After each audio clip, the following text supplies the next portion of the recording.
ऐसी क्या चीज है जिसमें कोई कंटेंट क्रिएटर है वो रातों रात वायरल हो जाता है? Strong emotions. देखिए लोगों को जो है ना, अगर आपने कोई इमोशनल बेस्ड कंटेंट डाल दिया है for that matter, so people will tend to follow this and people has an emotional appeal। उस कंटेंट में अगर इमोशनल अपील ऐसा है कि डेफिनेटली उसको शेयर भी करेंगे, डेफिनेटली उस पर रिएक्ट भी करेंगे। तो वही एक चीज, अगर वो पोस्ट गलत भी हो, अगर वो पोस्ट मिसलीडिंग भी हो, तो it has a tendency, that content has a tendency कि वो डेफिनेटली वायरल मटेरियल बन जाता है ऑटोमेटिकली। अगर वो उस कंटेंट में आपका इमोशनल अपील है, अगर उस कंटेंट में ह्यूमर अपील है, और अगर वो कंटेंट थोड़ा सा आउटरेजियस है, तो वो वायरल 100% चलना ही चलना है। बनस्बत की ऐसा कोई सीन जो बहुत ही स्मूथ है, बहुत ही काम है, बहुत ही इंटेलेक्चुअल कंटेंट, वो भी चलता है अपने आप में, बट इट टेक्स टाइम। दूसरी बात, अगर वो लोगों को लगेगा वो फेक है, मिसलीडिंग है, उसको लोगों के फर्क नहीं पड़ता है। Content has to have this parameter. तो आपको first of all you have to understand the audience. जब आप अपनी ऑडियंस को समझ रहे हैं, तो आप ऑडियंस को आपने एक बार समझ लिया कि मुझे इस पे कंटेंट बनाना है, तो आपको एक नीश पकड़नी है। नीश, हाँ, एक जॉनरा।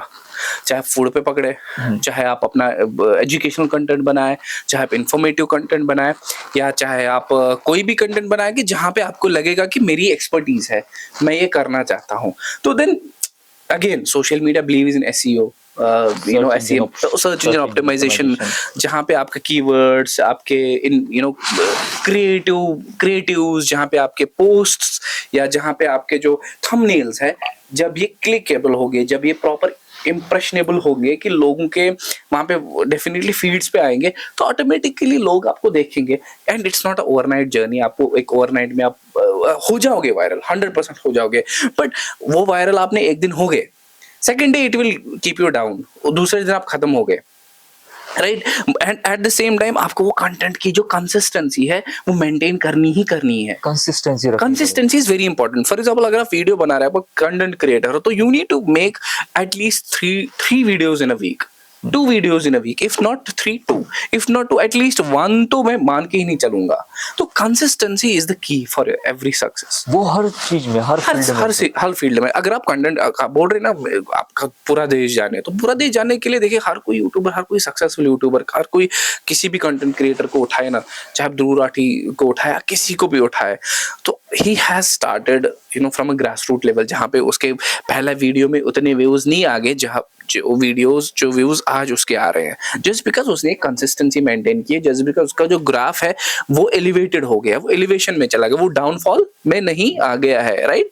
सो कंसिस्टेंसी इज की टू एवरीथिंग। और आपको अपना नीश पकड़ना है। जब आप नीश पकड़ोगे, अपने एक्सपर्टीज जानोगे, और एक्सपर्टीज के साथ साथ when you are good into story telling, so देखो we call it like story telling, I am good in getting the stories to the audience, या मैं ये वाले चीज कंटेंट में डिलीवरेंस में बहुत अच्छा हूँ। तो जब आपने वो स्ट्रेटेजी पकड़ी है, वो चीज पकड़ा, तो डेफिनेटली। तो स्टोरी टेलिंग जो है, हमारा जो ऑडियंस है वो सीखना चाहे, तो आप उन्हें क्या सजेशन देंगे? Read, you have to read a lot.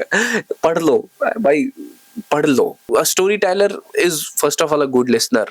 वो फर्स्ट ऑफ ऑल जब भी वो अच्छा सुनता है ना, बहुत सब्र से सुनता है, तो you need to have a patience to listen first, and उसके साथ साथ तब भी आप में क्षमता आएगी कि definitely you will be a good story teller. और स्टोरी टेलिंग की एक अच्छा, एक बेसिक पिलर है कि you are a good observer और कीन ऑब्जर्वर, आपका इंटरेस्ट है, और you need to be good friendly with the people. यानी मुझे एक अच्छा स्टोरी टेलर बनना है, तो मुझे पढ़ना है, ऑब्जर्व करना है। स्टोरी टेलिंग के ऊपर जाकिर खान का एक कोर्स भी मैंने लास्ट टाइम देखा था। तो उसमें वो यही चीज बोल रहे थे कि बस बोलो, किसी के भी सामने बोलो, कुछ भी बोलो। हाँ, वो चीज है। स्टोरी टेलर, मैं बात करूंगा स्टोरी टेलिंग मतलब आप एक कहानी सुनाने वाले हैं। आप कहानी किस हिसाब से सुनाने वाले हैं, चाहे रिटन, ये जरूरी नहीं है कि यू आर ऑरिएटर। आप बोल रहे हैं, उन्हें सही बोला, बिकॉज जाकिर खान साहब वो कॉमेडी जॉनरा से आते हैं और वो एक स्टैंड अप कॉमेडियन है, बट यहाँ पे स्टोरी टेलर राइटिंग फॉर्म में भी है।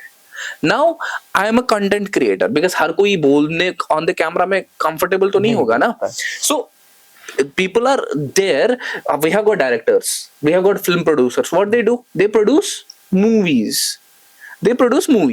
Ab producing, ab Salman Khan is also a storyteller, Shah Rukh Khan is also story, they act in the cinema, they act in front of the camera, they're also storytellers.